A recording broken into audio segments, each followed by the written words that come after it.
My dear BCom fourth semester students, income tax అనే సబ్జెక్ట్లో మనకి ఇన్కమ్ ఫ్రమ్ హౌస్ ప్రాపర్టీ అని ఉంటుందమ్మా. దీనికి ప్రొఫార్మా చూపిస్తున్నాను నేను. ఇలా తీసుకోవాలి పర్టికులర్స్ అమౌంట్ అని చెప్పి. ఫస్ట్ గ్రాస్ యాన్యువల్ వాల్యూ అనేది తీసుకోవాలి. ఇది రెండు సందర్భాల్లో ఉంటుంది. ఒకటి సబ్జెక్టు రెంట్ కంట్రోల్ యాక్ట్, రెండోది రెంట్ కంట్రోల్ యాక్ట్ లేకపోతే ఎలా అనేది చాలా సింపుల్గా నేను నేర్పిస్తానమ్మా. ఈ లెక్కలో మనకి నేను క్వశ్చన్ కూడా చూపిస్తాను. మున్సిపల్ రెంటల్ వాల్యూ 1 lakh ఇచ్చారు, ఫేర్ రెంటల్ వాల్యూ 1,05,000 ఇచ్చారు. రెండిట్లో విచ్ ఎవర్ ఈజ్ హయ్యర్ తీసుకోండమ్మా. అంటే ఎంఆర్వి ఎఫ్ఆర్విని కంపేర్ చేసి దాంట్లో హయ్యర్ తీసుకోవాలన్నమాట. నెక్స్ట్ స్టెప్లో మనం ఏం చేయాలంటే అమ్మా, ఈ యాక్చువల్ రెంట్లో నుంచి ఏదైనా రెంట్ మనకు వసూలు కాకపోతే దాన్ని మనం మైనస్ చేయాలి. ఇంటిని 18,000 పర్ మంత్ చొప్పున అద్దెకిచ్చాడట, 2,16,000 రావాలి. అయితే 2 months వేకెంట్ ఉంది. ఇక్కడ మనకి ఎంత ఉందమ్మా, 1,80,000 అనమాట యాక్చువల్గా మనకు వచ్చిన రెంట్. థర్డ్ స్టేజ్లో ఫస్ట్ స్టెప్లో హయ్యెస్ట్ దాన్ని దీన్ని కంపేర్ చేసి విచ్ ఎవర్ ఈజ్ హయ్యర్ మనం తీసుకోవాలి. అంటే 1,80,000 హయ్యర్ ఉంది కాబట్టి 1,80,000 ఈజ్ జిఏవి. 4,500 మనకి మున్సిపల్ ట్యాక్సెస్ ఇచ్చారనమాట, అది మైనస్ చేయాలి. తర్వాత డిడక్షన్ అండర్ సెక్షన్ 24 అని చెప్పి ఏదైతే మనకి అడ్జస్టెడ్ యాన్యువల్ వాల్యూ వచ్చింది చూసారా, ఎన్ఏవి వచ్చింది చూసారండి, ఇది దీంట్లో 30% తీసుకోవాలి. ఏది 1,75,500 ఇంటూ 30% అనమాట. దాని తర్వాత ఇంట్రెస్ట్ ఆన్ లోన్ ఉంటే దాన్ని కూడా మైనస్ చేయాలమ్మా.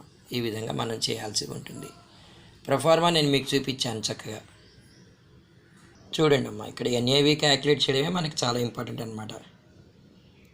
Deduction under section 24 standard deduction అనమాట. అది ఎన్ఏవి ఇంటూ 30%. ఇంకా ఏ ఎక్స్పెన్సెస్ తీసుకోకూడదు. ఒక్కొక్కసారి మనకి షార్ట్లో సింపుల్ ప్రాబ్లమ్స్ కూడా వచ్చేసాయి అన్నమాట.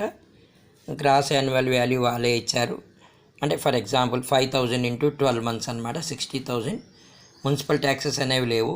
ఒకవేళ పే చేస్తే అన్నట్టు ఇంకో మాట చెప్తున్నానండి, if tenant is paid municipal taxes it's not allowed. ఓకేనా. తర్వాత స్టాండర్డ్ డిడక్షన్ అండర్ సెక్షన్ 24 అనమాట.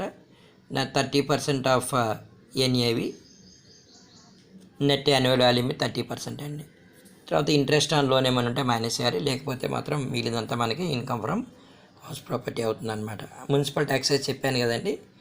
అంటే యాక్చువల్గా మనకి టెనెంట్ పే చేస్తాడు ఒక్కోసారి, అది అలౌ చేయొద్దు. అవుట్ స్టాండింగ్ ఉన్నా సరే పే చేయకండి, నాట్ అలౌడ్ అనమాట. కొంతమంది పిల్లలు అడుగుతున్నారు, సార్ రెంట్ కంట్రోల్ యాక్ట్ ఉంటే అది కూడా ఒకసారి చెప్పేయండి అని చెప్పి.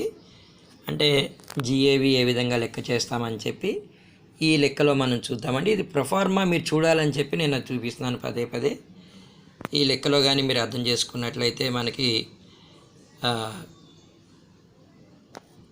పర్ మంత్ 20,000 చొప్పున అద్దెకి ఇచ్చారండి, 2,40,000 రావాలి. కాకపోతే ఒక నెల ఖాళీ ఉందన్నమాట, 2,20,000 వచ్చింది ఇక్కడ మనకి. మున్సిపల్ రెంటల్ వాల్యూ ఏమో మనకి లెక్కలో ఎంత ఇచ్చారండి, 1,20,000 ఇచ్చారు. ఎఫ్ఆర్వి 1,68,000 విచ్ ఎవర్ ఈజ్ హయ్యర్ మనం తీసుకున్నాం.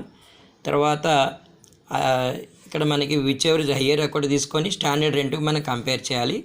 విచ్ ఎవర్ ఈజ్ లోయర్ తీసుకోవాలండి. థర్డ్ స్టెప్లో ఈ రెండిట్లో మనం అడ్జస్టెడ్ యాన్యువల్ వాల్యూ 1,50,000 ఉందండి. ఏఆర్వి అంటే యాక్చువల్గా మనకు వచ్చే రెంట్ అనమాట, 2,20,000. విచ్ ఎవర్ ఈజ్ హయ్యర్ కాబట్టి మనం అది తీసుకున్నాం. ఇక్కడ చూడండి. అలాగే మున్సిపల్ ట్యాక్సెస్ 10% అంటే మున్సిపల్ వాల్యూ మీద తీసుకోవాలి, అది మర్చిపోకండి, మున్సిపల్ వాల్యూ మీద తీసుకోవాలి. చక్కగా నోట్స్ రాసుకోండమ్మా, మెయింటైన్ చేసుకోండి.